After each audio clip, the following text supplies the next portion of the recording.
नमस्कार दोस्तों, जय श्री श्याम। जैसा कि आपने थंबनेल देखा है, आज की वीडियो में हम बात करेंगे इंडिया के top second flexi cap fund के बारे में। एंड दोस्तों, आज की वीडियो बहुत ज्यादा इंपॉर्टेंट इसलिए होने वाली है बिकॉज डिजिटल बोर्ड आप सभी ने जैसा वोट करा था उस हिसाब से देख लीजिए डिजिटल बोर्ड आ चुका है। अब आपको आगे जितनी भी वीडियो मिलेगी इस डिजिटल बोर्ड के माध्यम से मिलेगी। एंड वीडियो स्टार्ट होने से पहले मेरी एक रिक्वेस्ट है, अगर आपको वीडियो में किसी प्रकार का भी कुछ लगता है कि सर आपको ये चीज इंप्रूवमेंट करनी चाहिए तो बिल्कुल कमेंट करके आप बता सकते हैं, जिससे डेली बेसिस पे, बिकॉज आज की हमारी फर्स्ट वीडियो है डिजिटल बोर्ड पे, तो हो सकता है डेली बेसिस पे अगर आप कमेंट करो तो इंप्रूवमेंट यहाँ पे हो देखने को आपको मिले। तो चलिए शुरू करते हैं। तो देख लीजिए, अगर फंड की बात करें तो इंडिया का टॉप सेकंड हमारा ये फ्लेक्सी कैप फंड है। अगर फर्स्ट नंबर की बात करें तो फर्स्ट नंबर पे आता है हमारा जेएम फ्लेक्सी कैप फंड। ये वाला हमारा जो फंड है सेकंड नंबर पे आएगा।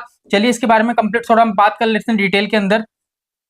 चलिए, तो यहाँ पे देख लीजिए, पहला हमारा फंड का नाम है bank of India flexi cap fund. ठीक है, अब इस पर्टिकुलर फंड की बात करें, आपने मोस्टली ये देखा होगा जो फ्लेक्सी कैप कैटेगरी है उसमें आपको रिस्क देखने को नहीं मिलता है, क्योंकि फ्लेक्सी कैप कैटेगरी वो कैटेगरी होती है जहां पे आपका निवेश, आप जितना भी पैसा निवेश करोगे आपका पैसा लार्ज कैप में भी लगेगा, मिड कैप में भी लगेगा, स्मॉल कैप में भी लगेगा। क्या होता है फ्लेक्सी कैप कंपनीज में, क्या होता है मोस्टली जो लार्ज कैप में पैसा लगता है वो ज्यादा मात्रा में लगता है और मिड कैप में और स्मॉल कैप में थोड़ा कम पैसा लगता है, जिससे फ्लेक्सी कैप में एक स्टेबिलिटी आपको देखने को मिलती है और फ्यूचर में अच्छा खासा रिटर्न यहाँ पे जनरेट हो जाता है। लेकिन हमारा जो आज का फंड है bank of India flexi cap fund, अगर इस पर्टिकुलर फंड की बात करें तो यहाँ पे आपको थोड़ा बहुत रिस्क देखने को मिलेगा। अब रिस्क कैसे आपको देखने को मिलेगा, चलिए इसके बारे में भी कंप्लीट बात कर लेते हैं।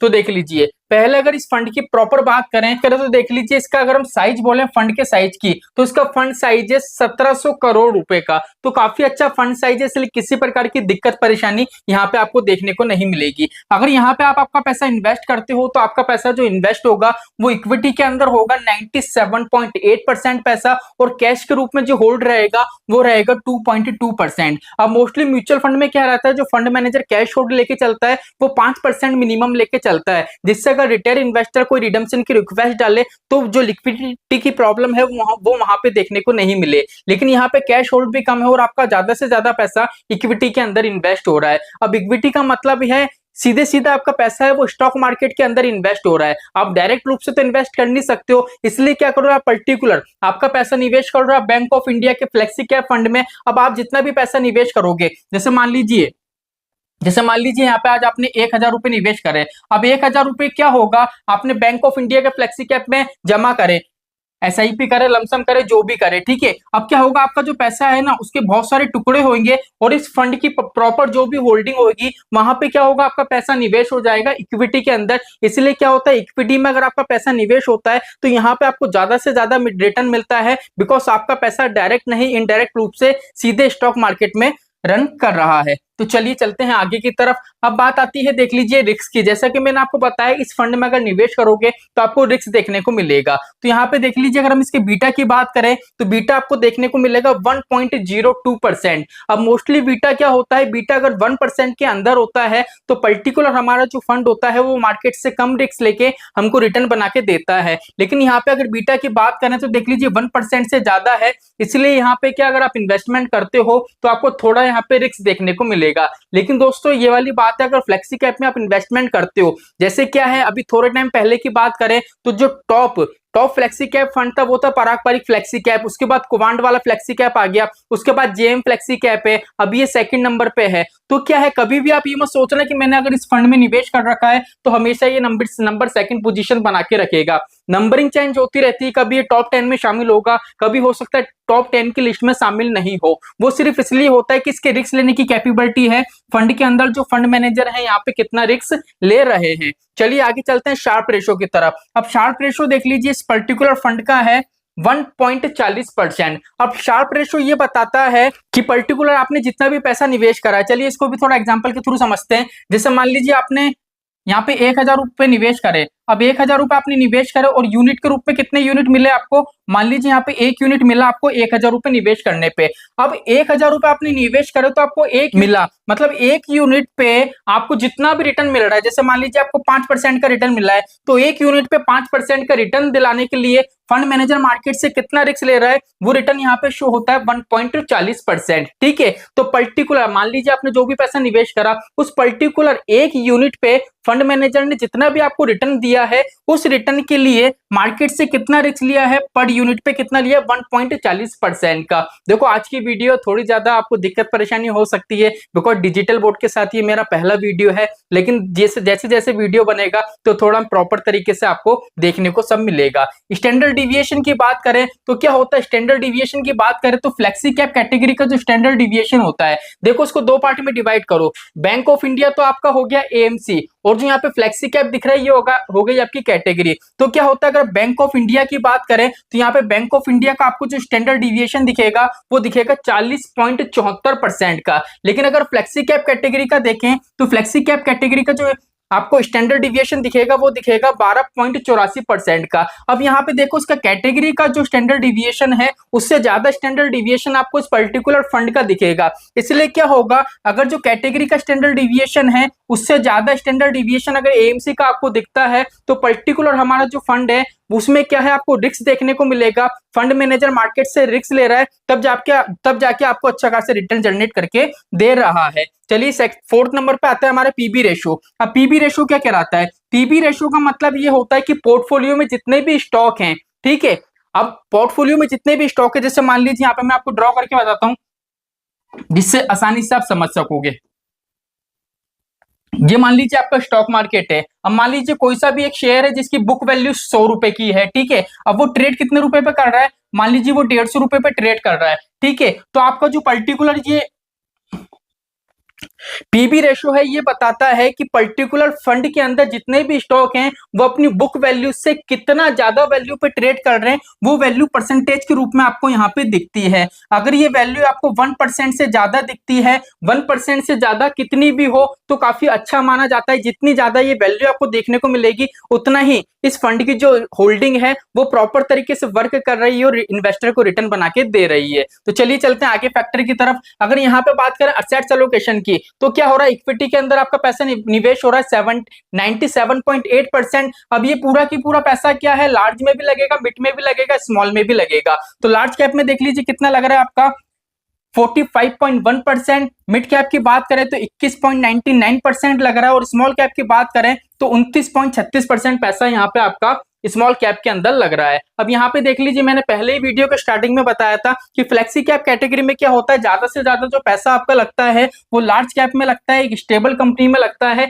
जिससे क्या होता है आपको रिस्क कम देखने को मिलता है और एवरेज यहाँ पे क्या है रिटर्न आपको मिलता है, लेकिन एक स्टेबिलिटी मिलती है जिससे मार्केट में कितने भी क्रैश आए तो आपका जो फंड है प्रॉपर तरीके से नेगेटिव नहीं जाएगा, एक स्टेबिलिटी आपको प्रोवाइड करता है। तो चलिए चलते हैं नेक्स्ट फैक्टर की तरफ। अगर यहाँ पे आप इन्वेस्टमेंट करना चाहते हो तो दो तरीके से निवेश कर सकते हो, आप एसआईपी भी यहाँ पे कर सकते हो, लमसम भी यहाँ पे कर सकते हो। आई थिंक ये फिगर गलत लिखा हुआ है, एसआईपी शायद इसमें 1,000 रुपए की है और लमसम इन्वेस्टमेंट शायद 5,000 रुपए का है, ये शायद ऊपर नीचे लिखने में आ गया है, एक बार आप चेक कर लीजिएगा। अगर अल्फा की बात करें, अभी मैं आपके सामने ग्राफ भी बताऊंगा जिससे आपको क्लियर हो सके। पहले यहाँ पे ये देखो अल्फा की बात करें तो अल्फा दिख रहा है 8.15%। अब अल्फा का मतलब क्या होता है, देखो पर्टिकुलर जितने भी म्यूचुअल फंड स्कीम है उन सभी म्यूचुअल फंड स्कीम का अलग अलग बेंचमार्क होता है। अब बेंचमार्क का मतलब ये होता है, एक तरीके से आप इसको एक पैरामीटर बोल सकते हो। क्या होता है, जैसे मान लीजिए बेंचमार्क है, हम बेंचमार्क की परसेंटेज मान लीजिए 15% की फिक्स करी हुई है और हमारा जो पर्टिकुलर फंड है मान लीजिए वो 18% का रिटर्न दे रहा है,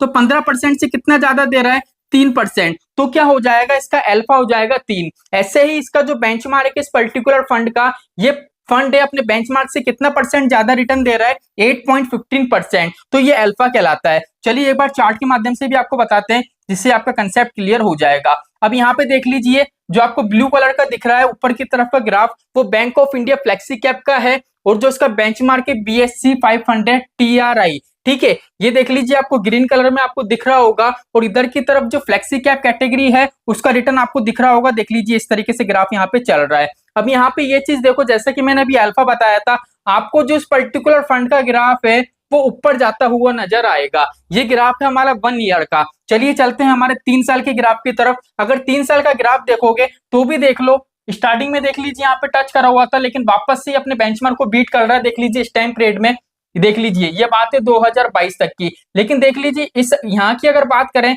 तो फंड की कंडीशन थोड़ी सही नहीं थी। लेकिन 2023 की बात करें तो देख लीजिए 2023 से और 2024 में कितना डिफरेंस आपको देखने को मिला है। इसीलिए मैंने आपको क्या बताया था कि फ्लेक्सी कैप कैटेगरी में नंबर 1 पोजीशन पे था पहले पराग पारिक फ्लेक्सी कैप फंड, और अब कौन सा आ चुका है, अब आ चुका है जेएम फ्लेक्सी कैप, और दूसरे नंबर पे है आपका बैंक ऑफ इंडिया का। इसलिए देख लीजिए रेगुलर बेस पे इसका जो ग्राफ है वो ऊपर की तरफ आपको जाता हुआ नजर आ रहा होगा। चलिए इसका हम देखते हैं ऑल टाइम का रिटर्न। अगर ऑल टाइम के रिटर्न की बात देख करें तो देख लीजिए इसका जो प्रॉपर रिटर्न वाला चार्ट है वो आपको ऊपर की तरफ जाता हुआ नजर आएगा। तो कहीं ना कहीं अगर आप यहाँ पे इन्वेस्ट करते हो तो आपको एक स्टेबिलिटी दिखती है, लेकिन देखो रिस्क आपको देखने को मिलेगा। लेकिन अगर आप लॉन्ग टर्म के लिए यहाँ पे निवेश करना चाहते हो, आपका टारगेट है कि मुझे 5 साल से प्लस, मान लीजिए 5 साल प्लस के लिए आपको निवेश करना है, तो ये फंड आपके लिए अच्छा है, आप इसके साथ जा सकते हो। चलिए अब चलते हैं इसके और थोड़े पैरामीटर्स की तरफ, जिससे आसानी से कंसेप्ट आपका और क्लियर हो सके।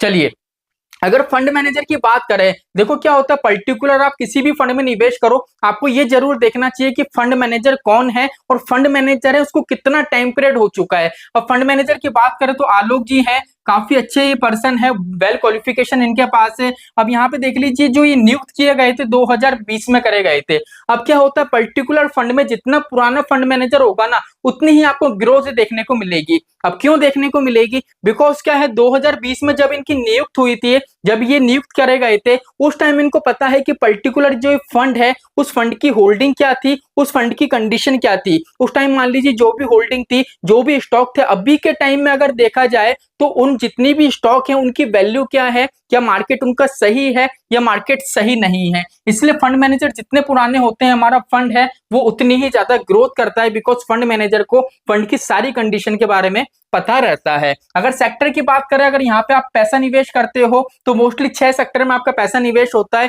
फाइनेंशियल सेक्टर में जो आपका पैसा निवेश होता है वो 20.8% होता है। और अगर कंस्ट्रक्शन की बात करें तो कंस्ट्रक्शन के अंदर 16.8% होता है। कैपिटल गुड्स की बात करें तो 12.2% है, और एनर्जी की बात करें तो 11% है। अब इसमें सबसे जो मोस्ट और इंपॉर्टेंट पार्ट यहाँ पे निकल के आता है वो ऊपर के 2 आ जाते हैं आपका, एक तो फाइनेंशियल वाला और एक कंस्ट्रक्शन वाला, क्योंकि ये 2 सेक्टर अपने आप में इतने बड़े हैं, जिससे क्या होता है इन्वेस्टर को काफी अच्छा खासा यहाँ पे रिटर्न जनरेट हो जाता है।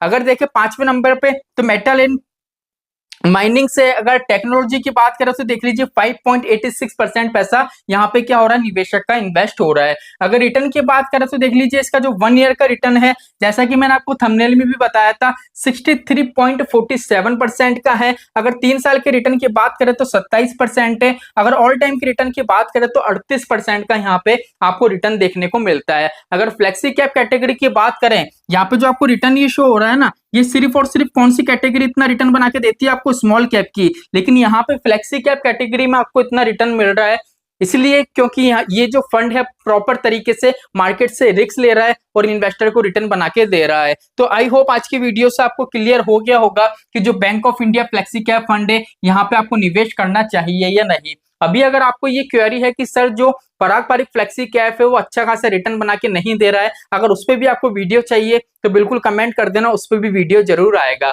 तो चलिए आज के लिए इतना ही, मिलते हमारी नेक्स्ट वीडियो में। जय श्री श्याम दोस्तों, जय श्री राधे।